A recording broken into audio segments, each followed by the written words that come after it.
आज मैं स्टूडेंट्स आप लोगों को गोल्डन रूल के बारे में बताने जा रही हूँ। गोल्डन रूल जो बेसिकली अकाउंटिंग को ऑपरेट करने से पहले आपको पता होना चाहिए कि गोल्डन रूल होता क्या है।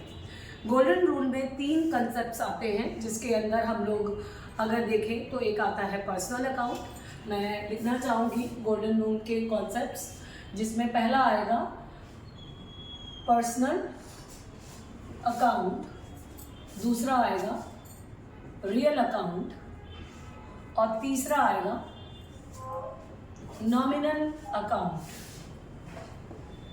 अब इम्पॉर्टेंट थिंग इज दैट कि जो बेसिक से बच्चे आते हैं, मैं आप लोगों को ये भी बताना चाहूँगी कि वो प्रॉब्लम में क्यों फंसते हैं। आज की डेट में बताया जाता है कि अकाउंटिंग जो है वो केवल और केवल कॉमर्स स्ट्रीम के ही बच्चे पढ़ सकते हैं, बट ऐसा कुछ भी नहीं है। आर्ट्स और साइंस के भी बच्चे इसे पढ़ सकते हैं, लेकिन उसमें इम्पॉर्टेंट थिंग इज दैट कि उन्हें 2 चीज़ें पता होनी चाहिए।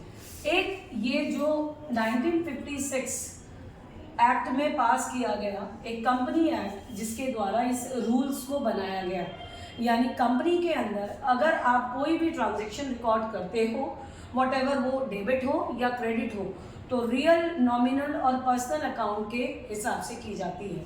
पर्सनल अकाउंट जो होता है उसमें हम किसी भी पर्सन को एक बेसिक, मैं आपको बताने की कोशिश करूँ, एक बेसिक तरीका कि जिसमें हम किसी भी person, n number of person की एंट्रीज रिकॉर्ड करते हैं। लाइक जिसमें आता है कि अगर ए गुप्ता ने कोई ट्रांजैक्शन किया है, ए गुप्ता ने कोई ट्रांजैक्शन किया है या बी सिन्हा ने कोई ट्रांजैक्शन किया है, तो ये पर्सनल पर्सन के नाम होते हैं, जिन्हें हम डिनोट करते हैं डेबिट एंड क्रेडिट नोट की तरह। रियल में वो सारे ट्रांजैक्शन रिकॉर्ड किए जाते हैं, जिसके अंदर हम जिन एसेट्स को हम छू सकते हैं।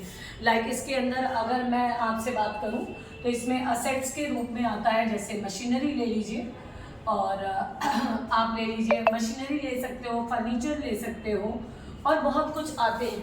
जब आप इनके पूरे ओवरव्यू को पढ़ोगे तब आपको समझ में आएगा। जस्ट ये बेसिक कॉन्सेप्ट्स हैं। और नॉमिनल अकाउंट में वो सारे एक्सपेंसेस आते हैं, all the expenses will be here. यहाँ जितने भी नॉमिनल अकाउंट के अंदर वो सारे एक्सपेंसेस आते हैं जो हम डेली रूटीन में किसी भी कंपनी में ट्रांजैक्शन रिकॉर्ड करते रहते हैं। तो ओवरऑल अगर मैं बात करूं तो गोल्डन रूल हमें 3 ऐसे डिविजन्स देता है, जिसके द्वारा हम कोई भी ट्रांजैक्शन, जैसा कि हम जर्नल पोस्टिंग में करते हैं, उसे एक सिस्टमेटिक वे में हम प्रोसेस कर सकते हैं।